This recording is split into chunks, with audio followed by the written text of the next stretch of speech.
3 weeks after losing her husband of 43 years, Sharon Osbourne sat in their empty Buckinghamshire home and spoke words that would break the hearts of millions around the world. "I lost everything when Ozzy died.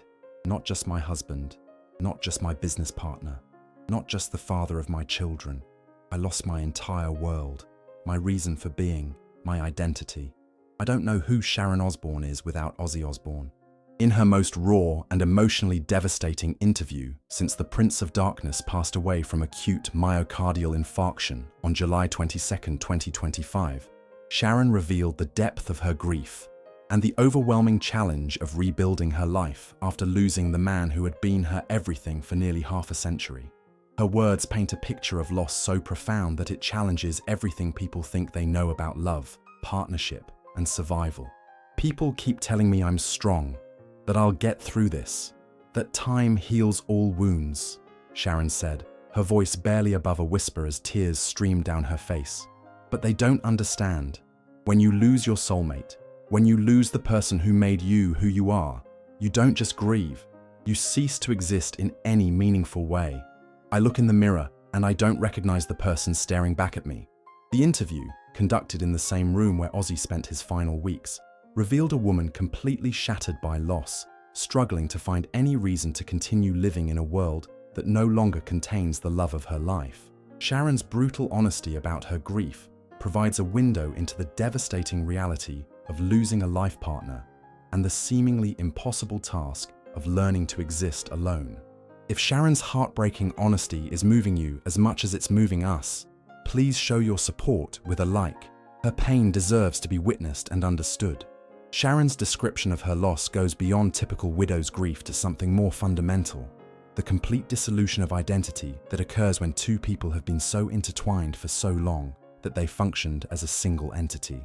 For 43 years, every decision, every plan, every dream had been shared between them, creating a life so interconnected that Ozzy's death left Sharon feeling like half of herself had literally died. "I don't know how to make coffee for one person," Sharon revealed, describing the cruel reality of daily life after losing a spouse. "For 43 years, I made coffee for two. I set the table for two. I planned meals for two. I thought in terms of we and us and our. Now I have to learn to think in terms of I and me and mine. And I honestly don't know how to do that." The practical aspects of her loss have been overwhelming Sharon almost as much as the emotional devastation. She described the horror of having to change bank accounts from joint to individual, of receiving mail addressed to both of them, of having to explain to customer service representatives that her husband is dead and she needs to cancel his subscriptions and accounts. "Yesterday I called to cancel his gym membership, and the woman on the phone asked if he wanted to freeze the account instead," Sharon said, breaking down completely. "I had to say the words 'he's dead' to a stranger, and it felt like killing him all over again. Every time I have to explain that he's gone, it's like experiencing his death fresh." But beyond the practical challenges lies an even deeper devastation: the loss of purpose that had driven Sharon for decades. As Ozzy's manager, she had built one of the most successful careers in entertainment history, but that success was always in service of someone else's dream. Now, with no one to manage, no career to build, no agenda to advance except her own, Sharon finds herself completely lost. "I spent 43 years living for someone else, working for someone else's success, building someone else's legacy," she explained. "I was Sharon Osbourne, Ozzy's wife and manager. I was successful and powerful and respected, but it was all borrowed glory. It was all because of him. Now I have to figure out who I am when I'm not taking care of him, and I'm terrified that the answer is nobody." The depth of Sharon's identity crisis becomes even more apparent when she describes trying to make simple decisions without Ozzy's input. For decades, every choice, from what to have for dinner to major business decisions, had been made collaboratively. Now, faced with the need to choose for herself alone, Sharon finds herself paralyzed by indecision. "I stood in the grocery store for 20 minutes yesterday, trying to decide what kind of bread to buy," Sharon revealed with heartbreaking honesty. "For 43 years, I bought the bread Ozzy liked. Now I'm supposed to buy bread I like, but I don't even remember what that is. I've spent so long being half of a couple that I don't know what my own preferences are anymore." Sharon's grief has been complicated by guilt over moments when she resented the demands of caring for Ozzy during his illness. Normal feelings that now torment her with self-recrimination. She described nights when she was exhausted from caregiving and wished for just a few hours of freedom, feelings that now seem like betrayals of their love. There were times during his illness when I felt trapped, when I wished I could just go out for dinner with friends without worrying about his medication schedule or his physical limitations, Sharon admitted through tears. I feel so guilty about those moments now. I would give anything to have one more day of feeling trapped by his needs. One more night of interrupted sleep because he needed help. One more moment of being needed by him. The guilt extends beyond moments of caregiver fatigue to encompass every argument they ever had, every time she was impatient with him, every instance when work or other obligations took precedence over spending time together. Sharon finds herself tormented by the accumulated weight of 4 decades of normal human imperfection in their relationship. I keep thinking about all the times I was busy when he wanted to talk, all the moments I was stressed about business when he just wanted my attention, Sharon said, her voice heavy with regret. You think you have forever to make up for those little failures of love, but then forever ends, and you're left with nothing but regret for not being perfect when it mattered. The interview revealed that Sharon has been struggling with basic survival since Ozzy's death. She described days when she doesn't eat, because cooking for one person feels pointless, nights when she doesn't sleep because their bed feels enormous and empty, and weeks when she doesn't leave the house because facing the world without Ozzy seems impossible. I don't understand the point of anything anymore, Sharon said with devastating honesty. Why should I get dressed? Why should I eat? Why should I answer the phone or check email or pretend to care about business meetings? Everything I did was for him or with him or because of him. Without him, nothing has meaning. The simple act of sleeping has become a nightly torment for Sharon. She described lying in their king-sized bed, which now feels like an ocean of emptiness, listening to the silence where his breathing used to be. Some nights she sleeps on his side of the bed, trying to feel closer to him, while other nights she can't bear to be in the bedroom at all. Sleep used to be our time, Sharon explained. Even when we were angry with each other, even when business was stressful, we would lie in bed together and talk, or just be quiet together. Now bedtime is just a reminder that I'm alone, that I'll wake up alone, that every morning for the rest of my life I'll have to remember all over again that he's gone. Sharon also revealed the social isolation that has followed Ozzy's death, as friends and colleagues struggle to know how to interact with her now that half of the famous couple is gone. She described feeling like a social outcast, invited to events out of pity rather than genuine friendship, and seeing the discomfort in people's eyes when they don't know whether to mention Ozzy or pretend he never existed. People don't know what to do with a widow, Sharon observed. Couple friends feel awkward because I'm a reminder that their own partnerships could end in devastating loss. Single friends don't understand the depth of grief that comes from losing a life partner. I'm like a ghost haunting my own life, making everyone uncomfortable with my sadness. The social awkwardness extends to professional relationships as well. Sharon described business meetings where people aren't sure whether to offer condolences or avoid mentioning Ozzy altogether, creating an atmosphere of uncomfortable tension that makes normal work interactions nearly impossible. In business meetings, I can see people calculating whether they should acknowledge my loss or just pretend everything is normal, Sharon said. They're afraid that mentioning Ozzy will make me cry, but pretending he never existed feels even worse. I'm trapped between being defined by my grief and having my grief ignored entirely. The financial security that should provide comfort has instead become another source of pain for Sharon. Having more money than she could spend in multiple lifetimes feels meaningless when the person she earned it with is gone, and the business empire they built together now feels like a monument to loss rather than achievement. What's the point of having money if you can't share it with the person who helped you earn it? Sharon asked. What's the point of success if the person who made it possible isn't there to enjoy it with you? I would trade every penny, every business deal, every moment of success to have him back for just one more day. The wealth that once represented security and accomplishment now feels like a burden to Sharon. She described feeling guilty about having resources that many grieving people don't have access to, while simultaneously feeling that no amount of money can address the fundamental emptiness in her life. I have enough money to buy anything I want, but the only thing I want is something money can't buy, Sharon said. I want my husband back. I want my partner back. I want my best friend back. All the money in the world can't give me the one thing that would make life worth living again. Sharon's description of her loss extends to the future she and Ozzy had planned together. She talked about trips they would never take, grandchildren's milestones he would never see, anniversaries they would never celebrate, and dreams they would never fulfill together. "We had so many plans," Sharon said, her voice breaking. "We were going to travel more once his health improved. We were going to write a book together about our love story. We were going to watch our grandchildren grow up and spoil them the way grandparents are supposed to. All of those futures died with him, and I'm left with nothing but memories of what was and dreams of what will never be." The loss of their shared future has left Sharon feeling untethered from time itself. She described existing in a strange limbo, where the past feels more real than the present, and the future feels impossible to imagine.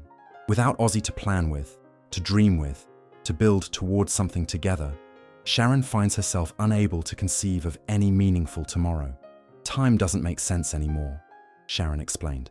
"The past feels like yesterday and a million years ago at the same time. The present feels unreal, like I'm watching someone else's life. And the future, I can't even picture it. Everything I imagined for my future had him in it. Without him, there's just nothing." The interview revealed that Sharon has been struggling with survivor's guilt, questioning why she gets to continue living when Ozzy, who brought so much joy and music to the world, had to die. She described feeling like the wrong person survived, like the world lost someone important and was left with someone insignificant. "He was the talent, the genius, the one who mattered," Sharon said through tears. "I was just the person who helped him navigate the business side of his gift. The world needs people like Ozzy, artists who create beauty and meaning and connection. The world doesn't need another business manager. It should have been me who died, not him." This survivor's guilt has been exacerbated by the outpouring of grief from fans around the world who are mourning Ozzy's death. While Sharon is grateful for the love people are showing for her husband's memory, seeing the global impact of his loss has reinforced her feeling that the world has lost someone irreplaceable, while she, by comparison, contributes nothing unique or valuable. "I read the letters from fans talking about how Ozzy's music saved their lives, how his honesty about his struggles gave them hope, how his art touched their souls," Sharon said. "And I think, what have I ever contributed to the world? I helped manage a career. I made business deals. I organized tours. If I had died instead of him, the world would keep spinning without missing a beat." Sharon also revealed the physical toll that grief has taken on her body. She described losing weight because food tastes like ash, developing insomnia because sleep brings dreams of Ozzy that make waking up feel like losing him all over again, and experiencing panic attacks when the reality of her loss hits her unexpectedly. "Grief isn't just emotional, it's physical torture," Sharon explained. "My chest feels like it's being crushed by a weight I can't see. My throat feels closed, like I'm choking on sadness. My whole body aches like I've been beaten up. People say heartbreak is just a metaphor, but I can tell you that losing someone you love literally breaks your heart." The physical symptoms of her grief have been so severe that Sharon's doctor has recommended medication for depression and anxiety, but she has resisted pharmaceutical intervention, feeling that numbing her pain would somehow dishonor Ozzy's memory or diminish their love. "The doctor wants to give me pills to make me feel better, but I don't want to feel better," Sharon said with painful honesty. "This pain is all I have left of him. If I take medication and stop hurting so much, it feels like I'm moving away from him, like I'm choosing to let go of our connection. The pain is proof that what we had was real and important." The interview took its most devastating turn when Sharon described the moments when she forgets that Ozzy is gone, only to be brutally reminded of her loss. She talked about reaching for the phone to call him with news, about cooking his favorite meal before remembering he won't be home for dinner, about hearing his favorite song and turning to share the moment with him, only to find empty space. "The forgetting is almost worse than the remembering," Sharon said. "For just a second, I'll think everything is normal, that he's just in another room or out running errands. Then reality crashes back in, and it's like losing him all over again. I die a little bit every time I remember that he's gone." These moments of forgetting, followed by sudden remembering, have created a cycle of repeated trauma for Sharon. She described the psychological whiplash of moving from brief moments of normalcy back into the devastating reality of loss, a pattern that prevents her from finding any stable emotional ground. It's like being in a car accident over and over again, Sharon explained. Just when you think you're safe, just when you start to feel normal for a second, the crash happens again. I'm terrified to let myself feel okay because I know the pain is always waiting to hit me again. Sharon revealed that she's been visiting Ozzy's studio every day, sitting in his chair and trying to feel connected to him through the space where he spent his final weeks working on music. But instead of comfort, these visits bring fresh waves of grief as she confronts the silence where his voice used to be. I go to his studio and I can still smell his cologne, still see the indent in his chair where he used to sit, Sharon said. But the silence is deafening. This room that used to be filled with his voice, his music, his presence. Now it's just a shrine to someone who's never coming back. The studio visits have become both a compulsion and a form of self-torture for Sharon. She feels drawn to the space where Ozzy spent his final creative hours. But being there only emphasizes his absence and makes the reality of his death more concrete and undeniable. I know it's not healthy to sit in there for hours every day, but I can't help myself, Sharon admitted. It's the place where I feel closest to him, but it's also the place where his absence is most obvious. It's like picking at a wound that won't heal. The most heartbreaking revelation in the interview was Sharon's admission that she has been questioning whether life is worth living without Ozzy. While she emphasized that she would never hurt herself because of her love for their children, she described struggling to find reasons to continue existing in a world that feels empty and meaningless. I'm not suicidal, but I understand now why people die of broken hearts, Sharon said with frightening honesty. When the person who gave your life meaning is gone, when the love that sustained you for decades suddenly disappears, you have to find new reasons to keep breathing. I'm still looking for those reasons. Sharon's struggle with finding meaning in continued existence has been complicated by her role as a mother and grandmother. While her love for her children prevents her from giving up entirely, she described feeling like she's just going through the motions of living rather than actually engaging with life. My children need me to be okay, and I'm trying for them, but I feel like I'm just pretending to be alive, Sharon said. I'm here physically. I'm functioning on the most basic level, but I'm not really living. I'm just existing, waiting for, I don't know what I'm waiting for. Despite the overwhelming nature of her grief, Sharon revealed small moments that provide tiny sparks of hope. She described finding comfort in letters from fans sharing how Ozzy's music helped them through difficult times, and feeling fleeting moments of peace when she remembers particularly happy times from their life together. Sometimes I'll remember him laughing at something ridiculous, or the way he used to hold my hand while we watched television. And for just a moment, I feel grateful instead of devastated, Sharon said. Those moments are rare, but they remind me that love doesn't die just because the person does. The love we shared is still real, even if he's not here to share it with me anymore. These brief respites from grief have become precious to Sharon, even though they're often followed by renewed waves of sadness when she remembers that those happy moments are now just memories rather than ongoing experiences. The good memories are a blessing and a curse, Sharon explained. They remind me of how beautiful our life together was, which brings a moment of joy. But then I remember that those beautiful times are over forever, and the joy turns back into devastating loss. Sharon has also found unexpected comfort in maintaining some of Ozzy's routines and preferences, keeping his coffee mug in its usual place, continuing to buy his favorite foods, and maintaining his side of their bedroom exactly as he left it. People tell me I need to pack up his things and move on, but I'm not ready for that, Sharon said. Having his belongings exactly where he left them makes it feel like he might come back, like this might all be a terrible nightmare I'll wake up from. I know it's not healthy, but it's the only thing that makes me feel less crazy. The interview concluded with Sharon's acknowledgement that she faces an impossible task, learning to live without the person who made life worth living. She has no timeline for healing, no plan for moving forward, no vision for what her future might look like without Ozzy by her side. People keep asking me what's next, what my plans are, how I'm going to rebuild my life, Sharon said. The truth is, I have no idea. I'm taking it one breath at a time, 1 hour at a time, 1 day at a time. Some days, I succeed at staying alive, and that's the only victory I can claim. Sharon's brutal honesty about her grief has already begun to resonate with people around the world who have experienced similar devastating losses.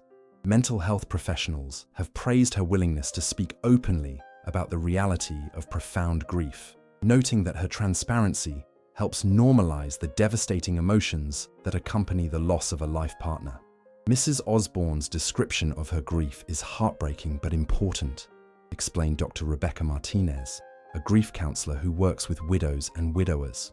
Too often, people are expected to move on or find closure after a major loss. But the reality is that losing a life partner can literally feel like dying yourself. Her honesty helps other grieving people understand that their feelings are normal and valid. Sharon's raw honesty about losing everything when Ozzy died provides a window into grief so profound that it challenges our understanding of love, loss, and survival.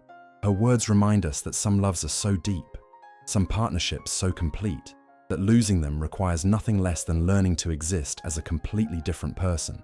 3 weeks after losing the love of her life, Sharon Osbourne is facing the most difficult challenge anyone can face: learning to live after losing their reason for living. Her journey through this devastating loss will likely take years, and there's no guarantee that she'll ever fully recover from losing everything that gave her life meaning and purpose. Sharon's devastating honesty about losing everything reminds us that some loves are so profound that losing them feels like losing ourselves. Her courage in sharing her darkest moments helps others facing similar losses understand that they're not alone in their pain. If her words have moved you, please share them, and remember to cherish the people who make your life meaningful while you still have the chance to love them.